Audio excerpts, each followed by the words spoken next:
பார்க்கலாம். ஒரு கடைக்கு போனேன், 5 ரூபா பணத்தை எடுத்து கொடுத்தேன். ஒரு தினசரி பத்திரிகையை கேட்டேன். அவர் உடனே அங்கே அடுக்கி வச்சுருந்த பத்திரிகையில் ஒன்று எடுத்து என் கையில் கொடுத்தார். வாங்கிக்கிட்டேன். மீதி பணத்தை எடுத்தார். அதையும் என் கையில் கொடுக்கணும்ல, கொடுக்கல. எதிரில் இருந்த பலகையில் வச்சு எடுத்துக்க சொன்னார். எப்பவும் அவர் அப்படி தான் பண்ணுவார். நானும் எடுத்துக்கிட்டு வந்துடுவேன். இவர் ஏன் இப்படி பண்ணுறாருங்கிறது எனக்கு ரொம்ப நாளாக ஒரு சந்தேகம். ஒரு நாள் அவர்கிட்டே இதை கேட்டுவிட்டேன். ஏங்க, நீங்கள் உங்கள் கடைக்கு வந்து பொருள்கள் வாங்குறவங்களுக்கு நீங்கள் பாக்கி சில்லறையை கொடுக்குறப்போ பலகையில் வச்சு விட்றீங்க, கையில் கொடுக்க மாட்டேங்கிறீங்களே, ஏன் அப்படின்னு கேட்டேன். காசை கையில் கொடுத்தா நம்மக்கிட்ட இருக்கிற லட்சுமி போயிடுவா சார் அப்படின்னார். அதாவது பணம் செலவாயிடும் அப்படின்னு அர்த்தமா. இன்னொரு நண்பர், அவர் ஒரு நாள் வழக்கத்துக்கு மாறாக ரொம்ப சோகமாக உட்காந்துருக்கிறார். ஏங்க என்னாச்சு, ஏன் இப்படி கப்பலே கவிழ்ந்தது மாதிரி உட்காந்துருக்குறீங்க அப்படின்னு கேட்டேன். கப்பலே கவிழ்ந்திருந்தா கூட நான் இப்படி கவலைப்பட மாட்டேன் சார், வேற ஒன்று நடந்து போச்சுன்னார். என்னன்னு கேட்டேன். என் உச்சந்தலையில் பல்லி ஒன்று விழுந்துட்டுதுன்னார். அதுக்காகவா இப்படி அப்படின்னு ஆச்சரியப்பட்டேன். ஆமாங்க, பல்லி உச்சந்தலையில் விழுந்தால் பலன் என்னன்னு பஞ்சாங்கத்தில் பார்த்தேன், மரணம்னு போட்டிருக்கு அப்படின்னு சொல்லிவிட்டு அவர் தொடர்ந்து கவலைப்பட ஆரம்பிச்சிட்டார். இப்படியும் ஒருத்தர், என் கூட வேலை பார்க்குற ஒருத்தர் எப்படி தெரியுமா, தினமும் வலது காலை வச்சு தான் ஆஃபீஸுக்கு உள்ளே நுழைவார். என்னைக்காவது தவறுதலாக இடது காலை வச்சு உள்ளே வந்துட்டார்னா அன்னைக்கு பூரா மனசு சங்கடப்படுவார். எந்த வேலையும் சரியாக ஓடாது. கேரம் போர்டு ஆடுற ஒருத்தர் எப்போ ஆட உட்காந்தாலும் ஸ்ட்ரைக்கரை கை தவறி கீழே விழுற மாதிரி பண்ணி அதுக்கப்புறம் அதை எடுத்துக்கிட்டு ஆட உட்காருவார். ஏன்னா எப்போது ஒரு தடவை நிஜமாகவே அது வந்து கை தவறி கீழே விழுந்திருக்குது. அன்னைக்கு பிரமாதமாக ஜெயிச்சுட்டார். உடனே ஒரு முடிவுக்கு வந்துட்டார், கை தவறுனா லாபம் அப்படின்னு. அதுக்கப்புறம் அதையே பழக்கமாக்கிக்கிட்டார். பூனை குறுக்க போனால் சகனம் சரியில்லைன்னு நினைக்கிறவங்க உண்டு. ஆனால் ஒருத்தர் எப்படி தெரியுமா, அவர் வெளியில் கிளம்புற சமயம் பக்கத்து வீட்டு ரேடியோவில் மியாவ் மியாவ் பூனை குட்டின்னு பாட்டு சத்தம் கேட்டால் கூட போதும், சகனம் சரியில்லைன்னு பிரயாணத்தை கேன்சல் பண்ணிவிடுவார். இப்போ இவ்வளவு எதுக்கு சொல்கிறோம்னா, அளவுக்கு மீறின சகுன நம்பிக்கைகள் இருக்குது பாருங்கள், இதோட பயமும் சேர்ந்துக்கிட்டதுன்னு வச்சுக்கோங்க, இது ஒருத்தருடைய மனநிலையை பாதிச்சிடும். இது வந்து உளவியல் நிபுணர்கள் சொல்கிற கருத்து. வாழ்க்கையே தடுமாற வச்சிரும். பாதுகாப்பு இல்லாத உணர்வு, ஒரு விதமான டிப்ரெஷன் மனநிலை, இதெல்லாம் தான் இதுக்கு காரணமாக அமையலாம். ஒரு காலத்தில் பிரஷ்யா அப்படின்னு ஒரு தேசம் இருந்தது. இப்போ ஜெர்மனி இருக்குல்ல, இதோட பெரும்பகுதி ஒரு காலத்தில் பிரஷ்யாங்கிற பேரில் இருந்தது. அப்போ அதுக்கு அரசராக இருந்தவர் மகா ஃப்ரெடரிக், அதாவது ஃப்ரெடரிக் தி கிரேட் அப்படின்னு சொல்லுவாங்க. அந்த ராஜாவுக்கு ஒரு சந்தேகம், நாம் பல வகையான வரிகளை விதித்து வசூல் பண்ணுறோம், அப்படி பண்ணி வருமானம் குறைஞ்சிக்கிட்டே போகுதே, இதுக்கு என்ன காரணமாக இருக்கும்? இதுதான் அவருக்கு ஏற்பட்ட சந்தேகம். ஒரு சமயம் அந்த அரசர் தம்முடைய அமைச்சர்களையும் பிரபுக்களையும் தளபதிகளையும் கூப்பிட்டு ஒரு விருந்து வச்சார். விருந்து முடிஞ்சதும் அவங்கள பார்த்து இந்த சந்தேகத்தை கேட்டார். வரிகள் அதிகமாக விதித்து வருமானம் குறையறதுக்கு என்ன காரணம் அப்படின்னு கேட்டார். பல பேருக்கு இதுக்கு சரியாக பதில் சொல்ல தெரியல. அனுபவசாலியான ஒரு தளபதி எழுந்திருச்சார். அரசே, அது எப்படிங்கிறத இப்போ உங்களுக்கு காட்டுறேன்னார். உடனே ஒரு பெரிய பனிக்கட்டி ஒன்றை தன்னுடைய கையில் எடுத்தார். அதை அப்படியும் எப்படியும் திருப்பி பார்த்தார். அப்புறம் அடுத்தவர்கிட்ட கொடுத்தார். அவரும் அதை அப்படியும் எப்படியும் திருப்பி பார்த்துட்டு அடுத்தபடியாக இருந்தவர்கிட்ட கொடுத்தார். இப்படியே இதை ஒவ்வொருத்தராக பார்த்துட்டு ஒவ்வொரு கையாக மாறி கடைசியில் மன்னர் கைக்கு போய் சேர்ந்தது.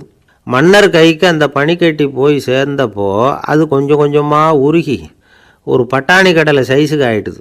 மன்னர் யோசனை பண்ணார், வரி அதிகமாக போட்டாலும் வந்து சேர்றது குறைவாக இருக்கிறதுக்கு என்ன காரணம் அப்படிங்கிறது அவருக்கு புரிஞ்சு போச்சு. காலம்தான் மாறிட்டு இருக்கே தவிர இந்த கையூட்டு வாங்குற பழக்கம் மாறினதாக தெரியல. இன்னொரு ராஜா இருந்தார். அவர் தன்னுடைய ராஜாங்கத்தில் லஞ்ச ஊழலே சுத்தமாக இருக்கக்கூடாது அப்படின்னு நினச்சார். அவர்கிட்ட பல்வேறு துறைகளுக்கும் பொறுப்பாக இருந்த பல பேரும் ரொம்ப சுத்தமாகவும் நேர்மையாகவும் இருந்தாங்க. ஒரே ஒருத்தர் மட்டும் எல்லார்கிட்டையும் லஞ்சம் வாங்கிட்டே இருந்தார். அவரை வேறு வேறு துறைகளுக்கு மாற்றி பார்த்தாரு. அந்த ராஜா என்னென்னமோ பண்ணி பார்க்குறாரு. எந்த வேலையை கொடுத்தாலும் அதுலேயும் லஞ்சம் வாங்கிறதுக்கு ஒரு வழியை உண்டு பண்ணிக்குவார் அந்த ஆள். ராஜாவுக்கு இது ஒரு பெரிய தலைவலியாக போட்டுது. இவர் என்ன பண்ணுறது, இவருக்கு என்ன வேலையை கொடுக்கறது, கொஞ்சம் கூட லஞ்சம் வாங்கிறதுக்கு சான்ஸே இல்லாத ஒரு வேலையை கொடுக்கணும் அப்படின்னு திட்டம் போட்டார். ஒரு நாள் அவருக்கு அந்த உத்தரவும் போட்டுட்டார். அதாவது அவருக்கு என்ன வேலைன்னா, கடற்கரையில் தான் அவருக்கு ஆஃபீஸ், அங்கேயே இருந்துக்க வேண்டியது. தினமும் எத்தனை கடல் அலை கரையில் வந்து மோதுது அப்படிங்கிறத கணக்கெடுத்து ராஜாவுக்கு தெரிவிக்க வேண்டியது. இதுதான் அவருக்கு வேலை. பேசாமல் அலையை எண்ணிட்டு உட்காந்துருக்கிட்டோம், அப்போவாவது அவர் லஞ்சம் வாங்குகிற சந்தர்ப்பம் இல்லாமல் போயிடும் அவருக்கு அப்படின்னு நினச்சார் ராஜா. இந்த ஆள் கடற்கரைக்கு போய் டியூட்டியில் ஜாயின் பண்ணிட்டார். ஒரே மாசத்துல அங்கே சொந்தமாக ஒரு பிரம்மாண்டமான மாளிகை கட்டி விட்டாரு. ராஜாவுக்கு இது பெரிய ஆச்சரியமாக போச்சு. அலைய என்ற வேலையில் அந்த ஆள் எப்படி பணம் சம்பாதிச்சார் அப்படின்னு விசாரித்து பார்த்தார் அக்கம் பக்கத்தில். அந்த ஆள் என்ன பண்ணியிருக்கிறாருன்னா, கடற்கரையில் போய் பொறுப்பை ஏற்றுக்கிட்ட உடனே அங்கே இருந்த மீனவர்கள்கிட்ட எல்லாம் இந்த கரையில் வந்து ஒரு நாளில் வந்து மோதுற அலைகள் எத்தனை அப்படின்னு கேட்டிருக்காரு. அது எப்படிங்க தெரியும்னு இருக்காங்க அவங்க. தினமும் அந்த எண்ணிக்கை தெரியணும். நம்ம ராஜாவுக்கு தினமும் அறிக்கை அனுப்பணும், டெய்லி ரிப்போர்ட்டு. தவறுனா நீங்கள் இந்த கடலில் போய் மீன் பிடிக்கிறதுக்கு ராஜாவோட அனுமதி கிடைக்காது அப்படின்ட்டுருக்காரு. உடனே மீனவர்களும் பயந்து போட்டாங்க. கடலுக்கு போகிறதுக்கு அனுமதி இல்லைன்னா பட்டினி கிடக்கிறது மாதிரி ஆகிடுமே. மெதுவாக அந்த ஆளுகிட்ட போனாங்க, கதோட கதாக சொன்னாங்க. ஐயா, எங்களால் வந்து கடல் அலையை வந்து எண்ண முடியாது. தினமும் எங்களால் முடிஞ்சதை உங்களுக்கு பணமாக கொடுத்துட்றோம். நீங்கள் தான் ராஜா கிட்ட சிபாரிசு பண்ணி நாங்கள் தொடர்ந்து மீன் பிடிக்கிறதுக்கு அனுமதி வாங்கி கொடுக்கணும் அப்படின்னு வேண்டிக்கிட்டாங்க. பணம் தினமும் வந்து சேர ஆரம்பிச்சுட்டுது. பதவியில் மற்ற பதவியோட இந்த பதவி எவ்வளவோ மேல் அப்படின்னு நினச்சிட்டான் அந்த ஆள். அது மட்டும் இல்லை, தயவு பண்ணி என்னை இந்த இடத்த விட்டு மாற்றி விடாதீங்க சார் அப்படின்னு வேற கேட்க ஆரம்பிச்சிட்டானா. எனக்கு இது மட்டும்தான் சார் தெரியும், இதை தவிர வேற எதுவும் தெரியாது அப்படின்னு சொல்லிக்கிட்டே காலம் தள்ளுறவங்க ரொம்ப பேர். அவங்க எல்லாம் கஷ்டப்பட வேண்டியிருக்கும். ஒருத்தர் தன்னுடைய தொழிலில் ரொம்ப கெட்டிக்காரராக இருக்கலாம். அதுக்காக எப்பவும் அதே ஞாபகத்தில் இருந்துக்கிட்டு உலகியல் அறிவு இல்லாமல் இருந்துடக்கூடாது, அது ஆபத்து. இதுக்காக நம்ம தாத்தா பாட்டிலாம் ஒரு கதை சொல்லுவாங்களே, கேள்விப்பட்டிருக்கீங்களா?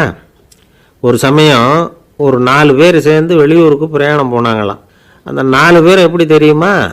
ஒருத்தர் வந்து வேதாந்தி, இன்னொருத்தர் சங்கீத வித்வான், 3வது ஆள் வைத்தியர், 4வது ஆள் ஜோசியர். இவங்க 4 பேரும் நண்பர்கள். அதனால் சேர்ந்து புறப்பட்டாங்க. வழியில் ஒரு ஊரில் தங்கினாங்க. இருட்டி போச்சு. அதனால் இன்றைக்கி ராத்திரி இங்கேயே தங்கி இருந்துட்டு நாளைக்கு புறப்படலாம் அப்படின்னு தீர்மானம் பண்ணாங்க. சாப்பாட்டுக்கு என்ன பண்ணுறது? அங்கேயே கடத்தெருவுக்கு போய் சாமான்லாம் வாங்கியாந்து சமைச்சு சாப்பிட்லாம்னு முடிவு பண்ணாங்க. 4 பேர் இருக்கிறதுனால ஆளுக்கு ஒரு காரியமாக செய்யலாம் அப்படின்னு வேலையை பிரிச்சுக்கிட்டாங்க. வைத்தியர் வந்து கரிகாய் வாங்க போனார், வேதாந்தி வந்து எண்ணெய் வாங்க போனார், ஜோசியர் வந்து பலசரக்கு வாங்க போனார், சங்கீத வித்வானுக்கு சமைக்கிற வேலை. எல்லாம் சரி, ஆனால் நடந்தது என்ன தெரியுமா?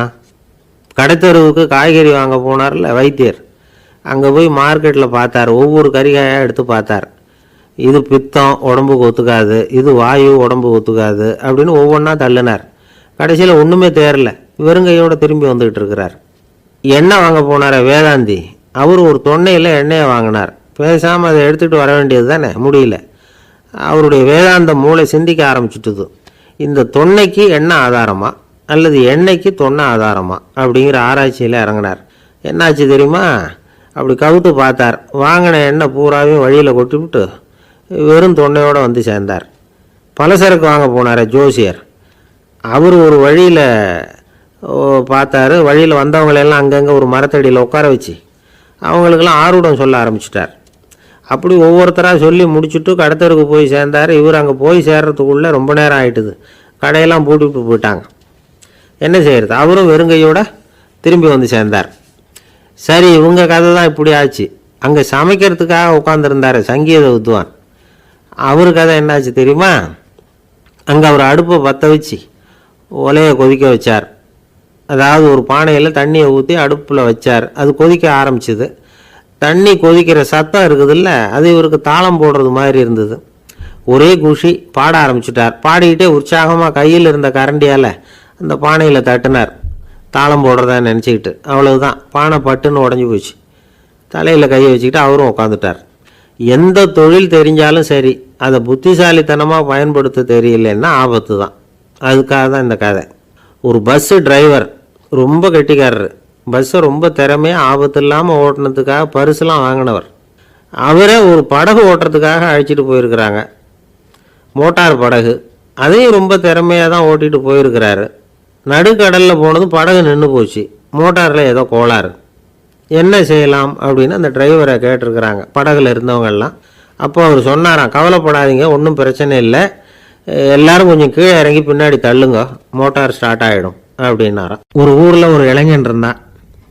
ஒரு நாள் அவன் ஒரு குருவை தேடிக்கிட்டு புறப்பட்டான். ஊரை விட்டு வெளியில் போனான். போகிற வழியில் ஒரு காடு. அந்த காட்டில் ஒரு மரத்தடியில் ஒரு பெரியவர் உட்காந்துருக்கிறார். அமைதியாக மௌனமாக அவர் அமர்ந்திருக்கிறார். இந்த பெரியவரை விசாரிக்கலாம், குருவை தேடி கண்டுபிடிக்கிறதுக்கு இவர் ஏதாவது ஒரு வழி சொல்லி கொடுப்பார் அப்படின்னு நினச்சிக்கிட்டு அவரை நெருங்கினான். ஐயா, எனக்கு ஒரு குரு தேவை, எங்கே கிடைப்பார், அவரை எப்படி அடையாளம் கண்டுபிடிக்கிறது, அதை பற்றி ஏதாவது விவரம் சொன்னீங்கன்னா நான் கண்டுபிடிச்சிக்குவேன் அப்படின்ட்டுருக்கான். பெரியவர் நிமிர்ந்து பார்த்தார். தம்பி, அது ரொம்ப சுலபம். அவர் வயசானவராக இருப்பார், என்னை விட சுமார் 30 வயசு அதிகமாக இருக்கும். அவர் ஒரு மரத்தடியில் தான் உட்காந்துருப்பார் அப்படின்ட்டுருக்கான். சரிங்க பெரியவரே, அது என்ன மாதிரியான மரம், எப்படி இருக்கும் அப்படின்னு கேட்டிருக்கான். பெரியவர் அந்த விவரங்களையும் சொல்லியிருக்கிறாரு. அது மட்டும் இல்லை, சந்திக்கிற நாள், நேரம், வினாடி முதற்கொண்டு எல்லா விவரங்களையும் துல்லியமாக சொன்னாராம். இவ்வளவு விவரங்களை இவரால் எப்படி சொல்ல முடியுது அப்படின்னு இவனுக்கு ஆச்சரியம். இருந்தாலும் அந்த பெரியவர் கடைசியாக ஒரு விவரம் சொன்னார். அது என்ன தெரியுமா, எப்படியும் நீ அவரை சந்திக்கிறதுக்கு ஒரு 30 வருஷம் ஆகும் அப்படின்னு சொல்லிவிட்டாராம். ரொம்ப நன்றிங்க பெரியவரே அப்படின்னு சொல்லிவிட்டு அந்த இளைஞன் புறப்பட்டுருக்கான். இப்போ அவனுக்கு குரு பற்றின விவரம் எல்லாம் கிடைச்சிட்டுது, சந்திக்கிற நேரமும் தெரிஞ்சுட்டுது. ஆனால் 30 வருஷம் அவரை தேடி அலைய வேண்டியிருக்குமே. அவன் தேட ஆரம்பித்தான். காடு மலை எல்லாம் சுற்றி அலைஞ்சான். பல வருஷங்கள் தேடினான், அழுத்து போயிட்டான். கடைசியில் அவனுக்கும் வயசாகிட்டுது. கடைசியில் தன்னுடைய சொந்த ஊருக்கே திரும்பி போய்கிட்டு இருந்தான். அங்கே ஒரு மரத்தடியில் அவன் தேடிக்கிட்டு இருந்த குருநாதர் கிடைச்சார். யார் அவருன்னா, 30 வருஷத்துக்கு முன்னாடி வழி சொல்லி கொடுத்தாருல அதே பெரியவர். அவருக்கு இப்போ 30 வயசு அதிகமாக இருந்தது. அதே மரம், அன்னைக்கு பெரியவர் சொன்ன அடையாளம் இப்போ பொருத்தமாக இருந்தது. இப்போ அந்த பெரியவர் சொன்னார், சரியாக வந்து சேர்ந்துட்டேன், வா, உனக்காக தான் நான் இவ்வளவு காலமும் காத்துக்கிட்டு இருந்தேன் அப்படின்னாராம். என்ன சொல்கிறீங்கன்றிருக்கான். 30 வருஷத்துக்கு முன்னாடி என்கிட்ட வந்தியே, அப்போவே என் காலம் வந்து முடிஞ்சு போயிருந்தது. அப்போவே என்ன உனக்கு அடையாளம் தெரியல, அதனால் இவ்வளவு காலம் உனக்காக காத்துட்டு இருக்கும்படி ஆகிட்டுது அப்படின்னாராம். ஐயா, அப்போவே நீங்கள் சொல்லியிருக்கலாமே, இதுதான் 30 வருஷம் கழித்து நீ சந்திக்க போகிற இடம், நான் தான் உன்னுடைய குரு அப்படின்னு சொல்லியிருக்கலாமே அப்படின்ட்டுருக்கான். அந்த பெரியவர் சிரிச்சுக்கிட்டே அதுக்கு பதில் சொன்னாராம். நான் எவ்வளவோ விவரமாக தான் சொன்னேன், நீ சரியாக புரிஞ்சிக்கல. காரணம், அப்போ நீ போதுமான அளவுக்கு பக்குவம் பெற்றிருக்கவில்லை, அதனால் புரியும் சக்தி இல்லாமல் போயிட்டுதப்போ 30 ஆண்டு காலம் நீ அலைஞ்சி தெரிஞ்சிருக்கிற. அது காரணமாக இப்போ உனக்கு அந்த பக்குவம் வந்துட்டுது, அதனால தான் அடையாளம் காண முடிஞ்சது, நானே உன்னுடைய குரு அப்படின்னாராம். இதுலேருந்து என்ன தெரியுதுன்னா, ஆன்மீகத்தில் மாணவனாக சேர்றதுக்கு கூட ஒரு பக்குவத்தன்மை தேவைப்படுது. ஒரு பெரிய ஞானி, அவர்கிட்ட சீடனாக இருக்க ஒருத்தன் வந்தான், எதிரில் நின்னான். ஞானி அவனை வெகு நேரம் உற்று பார்த்தார். அப்புறம் சொன்னார், சீடனாக இருக்கிறது ரொம்ப சிரமம்னார்.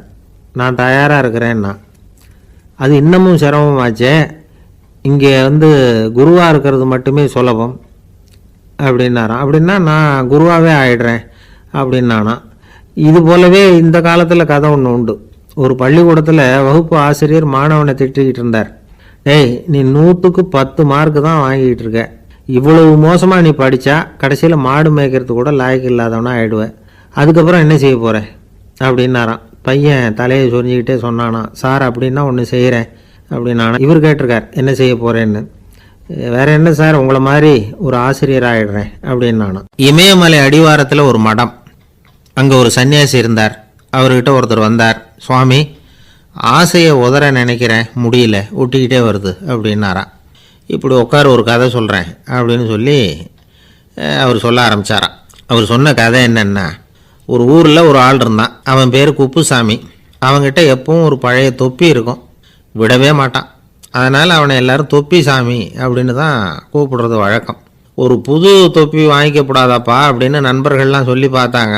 பணத்துக்கு எங்கே போவேன் அப்படின்னு விட்டானா. பணம் வச்சுருக்கான், செலவு பண்ண மனசு வரல, மகா கஞ்சன். பழைய பாட்டில்கள்லாம் வாங்கி விற்றுக்கிட்டு இருந்தான். அப்படி ஒரு தடவை பழைய கண்ணாடி சாமான்களை ஏலத்தில் எடுத்தப்போ அதில் ஒரு அருமையான சென்ட்டு பாட்டில் கிடச்சிது. உடனே ஒரு ஐடியா பண்ணான். அந்த சென்ட்டை வந்து சின்ன சின்ன பாட்டில்களில் அடைச்சி ஜன்னல் ஓரமாக அடுக்கி வச்சுட்டான். அதை விற்றா நிறைய பணம் கிடைக்குமே, அதனால். இதுக்கு இடையில் ஒரு நாள் அவன் வந்து அப்படியே உட்காந்துருந்தான். அந்த நேரம் நண்பன் வந்தான். ஏண்டா, உன் பழைய தொப்பியை மாற்றப்படாதா, ஊரில் எல்லோரும் கேலி பேசுகிறாங்களே உன்னை தொப்பி சாமின்னு அப்படின்னு சொல்லி கேட்டிருக்கான். இந்த சென்ட்டு பாட்டில் விற்றதும் பணம் வரும், அதுக்கப்புறம் பார்க்கலாம் அப்படின்னு நானா. இவன் சரி வா, நீச்சல் குளத்துக்கு போயிட்டு வருவோம் அப்படின்னு கூப்பிட்ருக்கான் நண்பன். 2 பேரும் போனாங்க. அதே நேரம் அந்த ஊர் நீதிபதியும் அங்கே குளிக்க வந்தாராம். அவர்கிட்ட இருந்தது விலை வசந்த ஒரு புது தொப்பி. அதை அங்கே இருந்த ஸ்டாண்டில் மாட்டிவிட்டு குளிக்க போனார். இதுக்கிடையில் குப்புசாமி குளிச்சுட்டு வந்தான். அவனுடைய பழைய தொப்பியை காணலை. அந்த புது தொப்பியை பார்த்தா இது நண்பனுடைய வேலை தான் அப்படிங்கிறதாக புரிஞ்சுக்கிட்டு அதை எடுத்து மாட்டிகிட்டு வந்துட்டான். நீதிபதி குளிச்சுட்டு வந்து பார்க்குறாரு, தொப்பியை காணும். போலீஸில் புகார் கொடுத்தார். அவங்க வந்து தேடினாங்க. ஒரு மூலையில் பழைய தொப்பி கிடச்சிது. அடடா, இது நம்ம குப்புசாமியோட தொப்பி இல்லையா அப்படின்னு நானா ஒருத்தன். உடனே அவன் வீட்டுக்கு தேடிட்டு போயிருக்காங்க. அங்கே போய் பார்த்தா புது தொப்பி அங்கே இருக்குது. உடனே அவனுக்கு 1000 ரூபா அபராதம் போட்டாங்களாம். அவன் பணத்தை கட்டிவிட்டு ரொம்ப எரிச்சலோடு வீட்டுக்கு வந்தான். பழைய தொப்பி கண்ணில் பட்டுது. மறுபடியும் உன்னால் தானே எனக்கு 1000 ரூபா நஷ்டம் அப்படின்னு சொல்லி அதை எடுத்துக்கிட்டு அப்படி போயிருக்கான். அந்த ஊர் குளத்தில் வீசி எரிஞ்சிட்டு வந்துட்டான். அது மீன் பிடிக்கிற ஒருத்தன் கையில் சிக்கிச்சு. அவன் வர்ற வழியில் அதை எடுத்து வேகமாக வீசி எறிஞ்சான். அது நேராக குப்புசாமி வீட்டு ஜன்னல் வழியாக உள்ளே வந்து இந்த சென்ட்டு பாட்டில்கள் மேலே விழுந்து எல்லாம் உடஞ்சி நொறுங்கி போச்சு. குப்புசாமி பார்த்தான். தோட்டத்தில் ஆழமாக ஒரு குழியை வெட்டினான். அந்த தொப்பியை போட்டான், மூடிவிட்டான். இதை அடுத்த வீட்டுக்காரன் பார்த்தான். ஏதோ புதையல் தான் வச்சுருக்கான் போல இருக்குன்னு நினச்சான். போலீஸில் போய் புகார் கொடுத்துட்டான். மறுபடியும் போலீஸ் குழியை தோண்டினாங்க. பழைய தொப்பி மறுபடியும் வெளியில் வந்தது. எல்லோரும் சிரிக்கிறாங்க. அன்னைக்கு ராத்திரியே அந்த தொப்பியை எடுத்துக்கிட்டு நேராக புறப்பட்டான். ஒரு கல்லில் அதை சேர்த்து கட்டி குடிநீர் தொட்டி இருக்கும்ல, அதில் போட்டுட்டு வந்துட்டான். இனிமேல் என்ன பண்ணும் பார்ப்போன்னு. ஒரு நாள் திடீர்னு குழாயெல்லாம் அடைப்பட்டு போச்சு. மாநகராட்சி அலுவலர்கள் வந்து என்னன்னு பார்த்தா அந்த பழைய தொப்பி குழாயை அடைச்சிக்கிட்டு இருக்குது. இது குப்புசாமியோட தொப்பிங்கிறது தான் எல்லாருக்கும் தெரியுமே. உடனே குடிநீரை வந்து பாழாக்கணத்துக்காக குப்புசாமிக்கு கோர்ட்டு 2500 ரூபா அபராதம் போட்டுவிட்டுது. அதையும் கட்டிவிட்டு வெளில வந்தான். கடைசியாக முடிவு பண்ணான். ஒரு நெருப்பு குச்சியை கிழிச்சான். தொப்பியை கொளுத்தினான். எரிஞ்சது. எடுத்து வெளில எரிஞ்சான். கொஞ்ச நேரத்தில் தீ அணைப்பு படம் வந்துட்டுது. ஆமாம், இவன் எடுத்து எரிஞ்சது வெளியில் விழுந்து வீட்டு கூரையே பற்றிக்கிட்டு எரிய ஆரம்பிச்சுட்டுது. அவனோட பணத்தாசையும் அதோடு சேர்ந்து எரிஞ்சு போச்சான். இப்படி ஒரு கதை. இந்த கதையை சொல்லி முடித்தார் அந்த இமயமலை அடிவாரத்தில் இருந்த சன்னியாசி. இப்போ அந்த குப்புசாமி எங்கே இருக்கிறான்னு கேட்டார் எதிரில் இருந்தவர். இதோ உன் எதிரிலே இருக்கிறான், நான் தான் அந்த குப்புசாமி அப்படின்னாரான் அந்த சன்னியாசி. அந்த குப்புசாமிகிட்ட இருந்தது மாதிரி ஒரு பழைய தொப்பி நம்ம ஒவ்வொருத்தர்கிட்டையும் உண்டு. அதை எப்படி தொலைக்கிறதுன்னு தெரியாமல் தடுமாறிக்கிட்டு இருக்கிறோம். அது என்ன தொப்பிங்கிறீங்களா? அதுதான் நம்மை சூழ்ந்திருக்கிற மாயை அப்படிங்கிறார் சுவாமி சின்மயானந்தர். மெய்ஞானம் கிடைக்கிறப்போ மாயை வந்து எரிஞ்சு போகும் அப்படிங்கிறது அவருடைய கருத்து. நம்மால் ஒருத்தர் வேகமாக ஓடி வந்தார். காலில் மாட்டியிருந்த பழைய செருப்பு ரெண்டையும் ஆவேசமாக தூக்கி ஒரு கிணத்துல போட்டுட்டு வெறுங்காலோடு நடந்து வந்துக்கிட்டு இருக்கிறார். ஏன் அப்படி பண்ணீங்க அப்படின்னு கேட்டோம். அந்த செருப்புக்கு சொந்தக்காரன் வந்து பின்னாடி வந்துக்கிட்டு இருக்கிறான், அதனால் அப்படி பண்ணேன் அப்படிங்கிறார் இவர். காசியில் இருக்கிற கடவுள் காசி விஸ்வநாதர், அங்கே இருக்கிற தேவி காசி விசாலாட்சி. இவங்க 2 பேரும் ஒரு நாள் பேசிக்கிட்டு இருந்தப்போ கடவுள் சொன்னார், இந்த மனிதர்களை நாம் ரொம்பவும் நம்பிக்கையோடு தான் படைச்சிருக்கிறோம். இருந்தாலும் அவங்களுக்கு தான் நம்பிக்கை இல்லை, எதுலேயும் ஒரு உண்மையான நம்பிக்கை இல்லாமல் வாழ்ந்துக்கிட்டு இருக்கிறாங்க அப்படின்னார். என்ன அப்படி சொல்கிறீங்க? அதோ பாருங்கள், எவ்வளவு பேர் காசியை தேடிட்டு வந்து கங்கையில் குளிச்சுக்கிட்டு இருக்கிறாங்க. அவங்களெலாம் நம்பிக்கை இல்லைன்னா இவ்வளவு தூரம் தேடிட்டு வந்து இங்கே குளிப்பாங்களா அப்படின்னு நாங்கள் தேவி. சரி, அதை சோதித்து பார்க்கலாம் அப்படின்னு 2 பேரும் முடிவு பண்ணிக்கிட்டாங்க. உடனே ஒரு திட்டம் போட்டாங்க. அது எப்படின்னா, நாம் 2 பேருமே பக்தர்கள் மாதிரி உருவத்தை மாற்றிக்கிட்டு கங்கை கரைக்கு போக வேண்டியது. நான் வந்து கங்கையில் இறங்கி குளிக்கிறேன். கொஞ்ச நேரத்தில் சுழலில் மாட்டிக்கிட்டது மாதிரி நடிக்கிறேன். நீ உடனே கரையிலிருந்து சத்தம் போடும். என்னோடய வீட்டுக்காரரை யாராவது காப்பாற்றுங்களேன்னு சத்தம் போடும். அதோடு இன்னொன்று சொல்லு, யாராவது ஒரு புண்ணிய ஆத்மா அவர்கிட்ட போய் அவருடைய முடியை பிடிச்சி இழுக்கணும். அப்படி ஒரு சாபம் இருக்குது எங்களுக்கு. புண்ணிய ஆத்மா, அதாவது எந்த பாவமும் செய்யாத இல்லாத ஒருத்தர் தான் அவரை காப்பாற்ற முடியும். அப்படிப்பட்டவங்க யாராவது வெள்ளத்தில் குதித்து என்னுடைய கணவரை காப்பாற்றுங்கோ அப்படின்னு நீ சத்தம் போடு, கூச்சல் போடு, என்ன நடக்குதுன்னு பார்க்கலாம் அப்படின்னார் கடவுள். சரின்னு சொல்லி 2 பேருமா சாதாரண பக்தர்கள் மாதிரி கங்கை கரைக்கு வந்து சேர்ந்தாங்க. அவர் இறங்கி குளித்தார். திட்டம் போட்டது மாதிரியே சுழலில் மாட்டிக்கிட்டது மாதிரி கத்துனார். கரையில் இருந்த அந்த அம்மா, ஐயோ என் கணவரை காப்பாற்றுங்களேன், யாராவது காப்பாற்றுங்களேன்னு கத்துனாங்க. பல பேர் ஓடி வந்தாங்க. உடனே இவங்க, பாவம் இல்லாத புண்ணிய ஆத்மா ஒருத்தரால் தான் என்னுடைய கணவர் காப்பாற்றப்படணுங்கிறது விதி, அப்படி ஒரு சாபம் இருக்குது, அதனால் புண்ணிய ஆத்மா யாராவது அவர்கிட்ட போய் அவர் முடியை பிடிச்சி தூக்குனா அவரை காப்பாற்றி கொள்ளலாம் அப்படின்னாங்க. இவங்க இப்படி சொன்னதும் எல்லாரும் திகைச்சு போய் நின்றுட்டாங்க. ஒவ்வொருத்தருக்கும் அவங்க செஞ்ச பாவம்லாம் ஒவ்வொன்றா ஞாபகத்துக்கு வர ஆரம்பிச்சுட்டுது. சரி, இதுக்கு நாம் லாயக்கு இல்லை அப்படின்னு சொல்லி ஒதுங்கி போக ஆரம்பிச்சிட்டாங்க எல்லாம். இந்த சமயத்தில் யாரோ ஒருத்தர் வேகமாக ஓடி வந்தார். ஆற்றுல குதிச்சார். அவர்கிட்ட போனார், முடியை பிடிச்சார், தூக்கினார், அவரை காப்பாற்றி கரைக்கு கொண்டுட்டு வந்துட்டார். அப்படி காப்பாற்றின அந்த ஆளை இவங்க 2 பேரும் தனியாக கூப்பிட்டுக்கிட்டு ஒரு மண்டபத்துக்கு வந்துட்டாங்க. வந்து விசாரிக்கிறாங்க. நீ யாரப்பா அப்படின்னு கேட்குறாங்க. ஏதும் தெரியாத மாதிரி. நான் இந்த ஊர் அன்ன சத்திரத்தில் வேலை செய்கிற ஒரு சமையல்காரன் அப்படிங்கிறார். நீ வந்து கங்கையில் குளிக்கிறது உண்டான்னு கேட்டிருக்காங்க. நான் இந்த ஊர்லேயே தான் இருக்கிறேன், இருந்தாலும் தினமும் கங்கையில் குளிக்கிறது இல்லை, எப்போவாவது ஒரு நாள் அங்கே குளிப்பேன் அப்படின்னார். கங்கையில் மூழ்கி எழுந்திரிச்சா பாவம்லாம் தொலையும்னு சொல்கிறாங்க. அப்படி இருக்கிறப்போ அங்கே இன்றைக்கி கங்கையில் குளிச்சுக்கிட்டு இருக்கிறவங்கெல்லாம் தங்களை வந்து புண்ணிய ஆத்மாவா நினைக்கல. கங்கையில் குளிக்காத நீ உன்னை வந்து புண்ணிய ஆத்மாவா நினச்சி என்னை காப்பாற்ற வந்திருக்கிற, அது எப்படி அப்படின்னு கேட்டார்.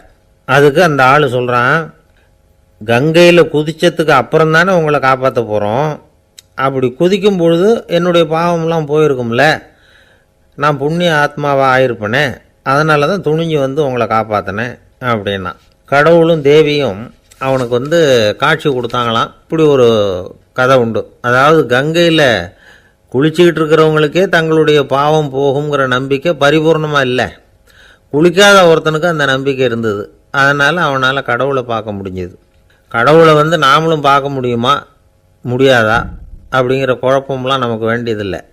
நம்பிக்கையோடு வாழணுங்கிற உண்மையை மட்டும் இந்த கதையிலேருந்து புரிஞ்சுக்கிட்டால் போதும். ஏன்னா இந்த கதையை கேட்டுட்டு ஒரு நண்பன் குதர்க்கமாக ஒரு கேள்வி கேட்டான். ஏன் சார், கங்கையில் குளித்தா பாவம் போயிடும்னு சொல்கிறீங்களே, நான் எனக்கு வேண்டாத ஒருத்தனை அழைச்சிட்டு போய் கங்கையிலேயே தள்ளி விட்டுட்டு அதுக்கப்புறம் அங்கேயே முழுக்க போட்டுட்டு நான் செஞ்ச பாவத்தை வந்து அதுலேயே கழுவி விட்டுட்டு மறுபடியும் உங்ககிட்ட வந்துடுறேன்னு வச்சுக்கோங்க, நீங்கள் என்னை வந்து புண்ணிய ஆத்மான்னு ஏற்றுக்குவீங்களா அப்படிங்கிறான்.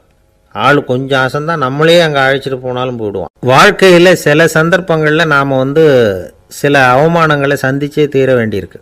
என்ன பண்ணுறது, காலம் அப்படி. அவமானப்படுறவங்க உடனே அடங்கி போய்டுறது தான் உலக வழக்கம். அவமானப்பட்டால் உடனே சீறி எழறவங்களும் உண்டு. ஆனால் அதையே ஒரு சவாலாக எடுத்துக்கிட்டு முன்னுக்கு வர்றவங்களும் சில பேர் இருக்கிறாங்க. அவங்க ரொம்ப அபூர்வம். இன்றைக்கி மனோதத்துவ நிபுணர்கள்லாம் என்ன சொல்கிறாங்க தெரியுமா, அவமானப்பட்டுட்டா உடனே அடங்கி போயிடக்கூடாதான், அதையே ஒரு சவாலாக எடுத்துக்கிட்டு மனசில் ஒரு வைராக்கியத்தோடு முயற்சி பண்ணினா வாழ்க்கையில் எல்லாரும் முன்னேறலாமா. அவமானங்கிறத நாம் வந்து வைராக்கியமாக மாற்றிக்கணும், அதுதான் வெற்றிக்கு வழி. ராமர் வந்து இந்த பூமியில் பிறந்ததே ஒரு வைராக்கியத்தினால தான் சார் அப்படின்னார் ஒருத்தர். எப்படிங்க அது அப்படின்னு கேட்டேன்.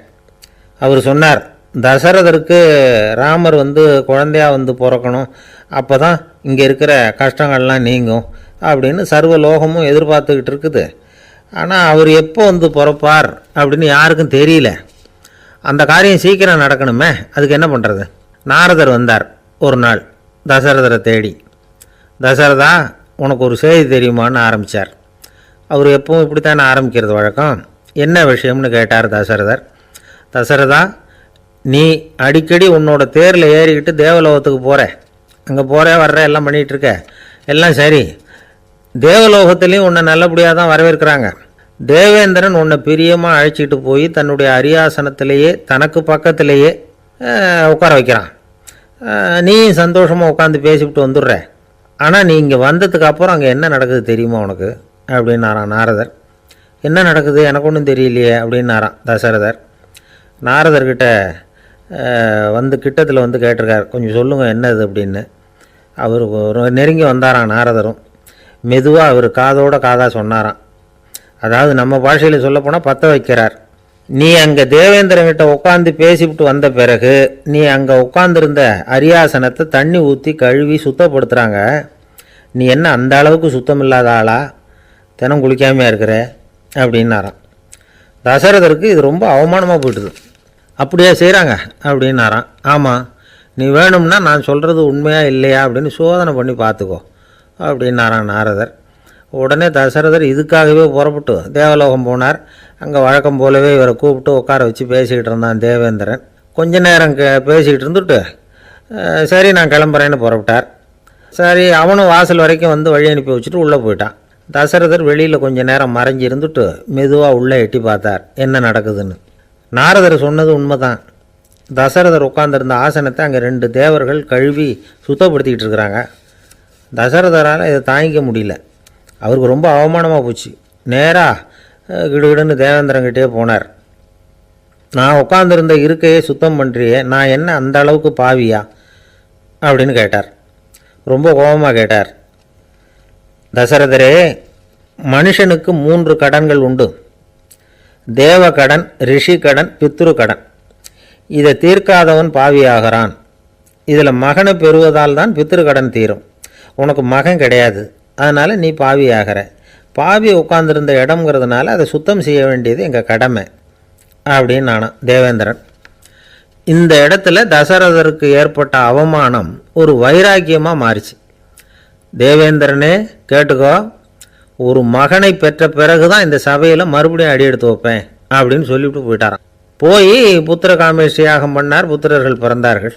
இந்த கதையில் உள்ள கருத்து என்னென்னா, தேவேந்திரன் தசரதரை அப்படி அவமானப்படுத்தலைன்னா அவருக்கு இப்படி ஒரு வைராக்கியம் பிறந்திருக்குமா? யோசிச்சு பார்க்கணும். நமக்கு ஏற்படுகிற சில அவமானங்களையும் வைராக்கியமாக மாற்றிக்குவோம். அப்படி மாற்றிக்கிட்டோம்னா வாழ்க்கையில் முன்னேறலாம்.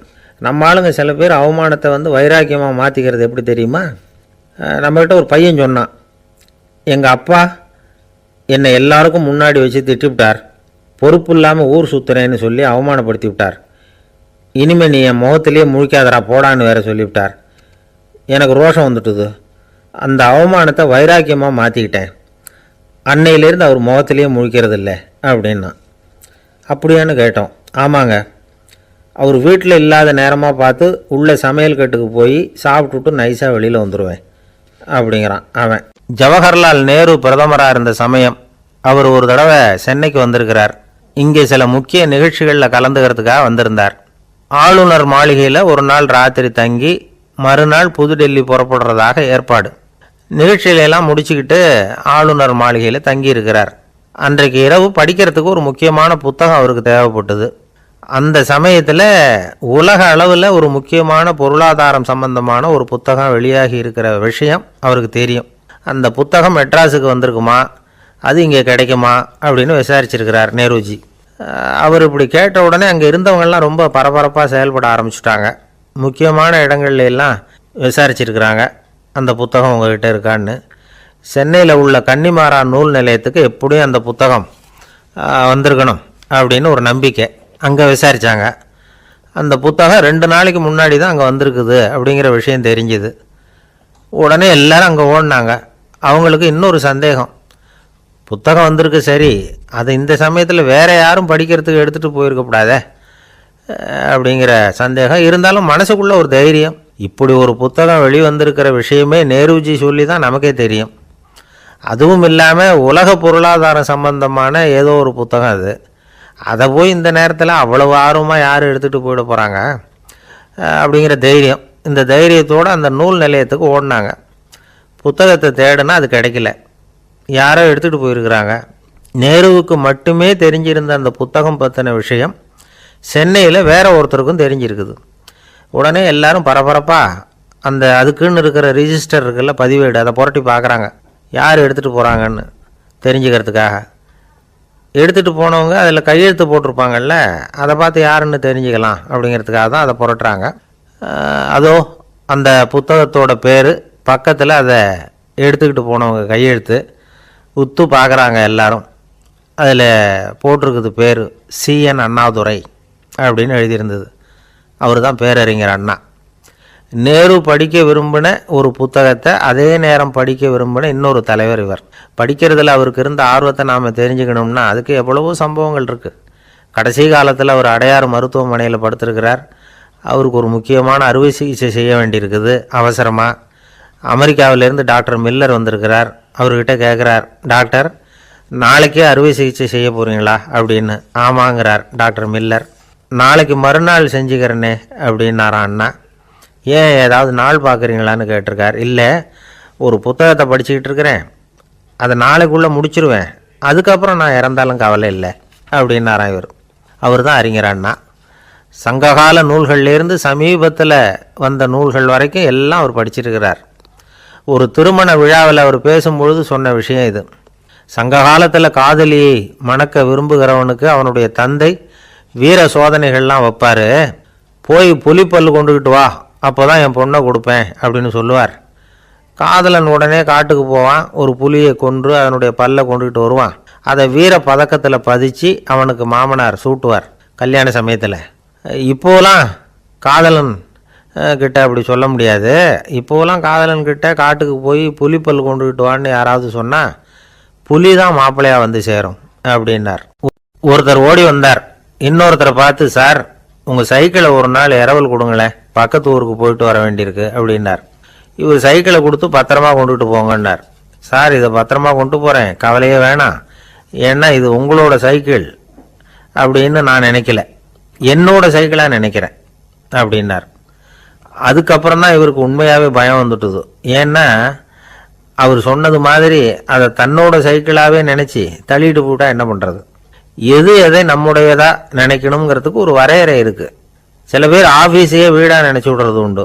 அப்படிப்பட்டவங்க கூட வீட்டை ஆஃபீஸாக நினைக்கிறது இல்லை. ஏன்னா வீட்டில் இவர் ஆஃபீஸராக நடந்துக்க முடியறதில்ல. இதெல்லாம் ஒரு பக்கம் இருக்கட்டும். இப்போ விஷயத்துக்கு வருவோம். பொறியியல் மேதை டாக்டர் விஸ்வேஸ்வரய்யா இருந்தார் இல்லையா, பாரத ரத்னா விருதெல்லாம் கொடுத்தாங்களே. ஆஃபீஸ் வேலை வேற, சொந்த வேலை வேற அப்படிங்கிறதுக்கு ஒரு உதாரணமாக இருந்தவர் அவர். மைசூர் மகாராஜா கிட்ட திவானா இருந்தார். அவர் ஒரு நாள் அரசாங்க வேலை காரணமாக வெளியூர் போயிருந்தார். ஹாசன்கிற ஊருக்கு பக்கத்தில் ஒரு பயண மாளிகை, அங்கே தங்கிவிட்டார். ராத்திரி அங்கே தங்கி இருந்துட்டு விடிஞ்சதும் ஊருக்கு திரும்புறதாக திட்டம். ராத்திரி தூங்கிறதுக்கு ரொம்ப நேரம் ஆயிட்டுது. ரொம்ப நேரம் வரைக்கும் அரசாங்க சம்பந்தப்பட்ட வேலைகளையே பார்த்துக்கிட்டு இருக்கிறார். அரசாங்க ஃபைல்கள் நிறைய இருந்தது. அதையெல்லாம் ஒவ்வொன்றா எடுத்தார், படித்து பார்த்தார், பரிசீலனை பண்ணார். அதில் எழுத வேண்டியதை எழுதினார், கையெழுத்து போட்டார். ஒரு வழியாக அந்த வேலையெல்லாம் முடிஞ்சுது. அதுக்கப்புறம் என்ன பண்ணார்னா, தன்னுடைய சூட்கேஸை திறந்தார். அதிலிருந்து 2 மெழுகுவத்தியை எடுத்து கொளுத்தி வச்சார். அந்த பயண மாளிகையில் அது வரைக்கும் எரிஞ்சுக்கிட்டு இருந்த மின்சார விளக்குகளை அணைச்சுட்டார். அதுக்கு பிறகு அந்த மெழுகுவத்தி வெளிச்சத்தில் சில புத்தகங்களை தொடர்ந்து படிக்க ஆரம்பிச்சிட்டார். அந்த பயண மாளிகையில் பணியாளராக இருந்தவர் இதை பார்த்துட்டு ஓடி வந்தார். மறுபடியும் மின் விளக்க போடுறதுக்காக போனார். விஸ்வேஸ்வரய்யா அதை பார்த்துட்டு போட வேணாம்ட்டாராம். இது வரைக்கும் நான் அரசாங்க அலுவல்களை கவனிச்சுக்கிட்டு இருந்தேன், அதனால மின் விளக்குகள் அப்போ எரிஞ்சதில் தப்பு இல்லை. இப்போ நான் புத்தகம் படிச்சுக்கிட்டு இருக்கேன், இது என்னுடைய சொந்த வேலை. இங்கே இருக்கிற மின் விளக்கு அதுக்காக ஏன் எரியணும் அப்படின்னு கேட்டாராம். இப்போ இருக்கிற சில அரசு பணியாளர்கள்கிட்ட இந்த சம்பவத்தை பேச்சோட பேச்சா சொல்லி பார்த்தேன். அவங்களால இதை ஜீரணிக்கவே முடியல. நேர்மை தேவைதான் சார், அதுக்காக அவ்வளவு தூரத்துக்கு அது தேவையா அப்படிங்கிறாங்க. விஸ்வேஸ்வரய்யா அப்படி பண்ணினது தான் ஒரு நேர்மையாளர் அப்படின்னு இந்த உலகத்துக்கு நிரூபிக்கணுங்கிறதுக்காக இல்லை. தான் அப்படி நடந்து காட்டினா தன்னை சுற்றி இருக்கிறவங்களும் அதை கேள்விப்படுறவங்களும் முடிஞ்ச அளவுக்கு பொது வாழ்க்கையில் அரசு பணியில் நேர்மையை கடைபிடிக்க முயற்சி பண்ணலாமே அப்படிங்கிறதுக்காகத்தான். இப்போவும் சில பேர் இருக்கிறாங்க, இவங்க ஆஃபீஸ் வேற வீடு வேறன்னு நினைக்கிறது இல்லை, அவ்வளோ உரிமை. ஒருத்தர் அப்படிதான், அவருக்கு அவசரமாக 5000 ரூபா தேவைப்பட்டது. ஆஃபீஸு பணத்தை எடுத்துக்கிட்டார். அந்த நேரம் பார்த்து ஆடிட் வந்துட்டுது, ஆப்பிட்டுக்கிட்டார். விசாரணை நடக்குது. அவர் சொல்கிறார், சார் நான் நேரம் காலம் பார்க்காம ஆஃபீஸில் வேலை செய்வேன், ஏன்னா அதை என்னோட ஆஃபீஸாக நினைக்கிறேன். அவசரத்துக்கு அந்த பணத்தை எடுத்தேன், மறுபடியும் வச்சுடலாம்னு தான் இருந்தேன், அதுக்குள்ளே இப்படி ஆகிட்டுது. நீங்கள் என்ன நினச்சாலும் சரி, நான் ஆஃபீஸ் வேற வீடு வேற அப்படின்னு நினைக்கிறது இல்லை, அது என்னோட சுபாவம் அப்படின்னார். விசாரணை பண்ணவர் தீர்ப்பு வழங்கினார். உங்கள் சுபாவத்துக்கு மதிப்பு கொடுத்து நானும் தீர்ப்பு வழங்குறேன். நீங்கள் கொஞ்ச நாள் ஜெயிலில் இருந்துட்டு வாங்க, அது உங்களுக்கு கஷ்டமாக இருக்காதுன்னு நினைக்கிறேன். ஏன்னா அங்கே போனாலும் நீங்கள் உங்கள் சுபாவப்படி வீடு வேற ஜெயில் வேறன்னு நினைக்க மாட்டீங்க அப்படின்னாராம்.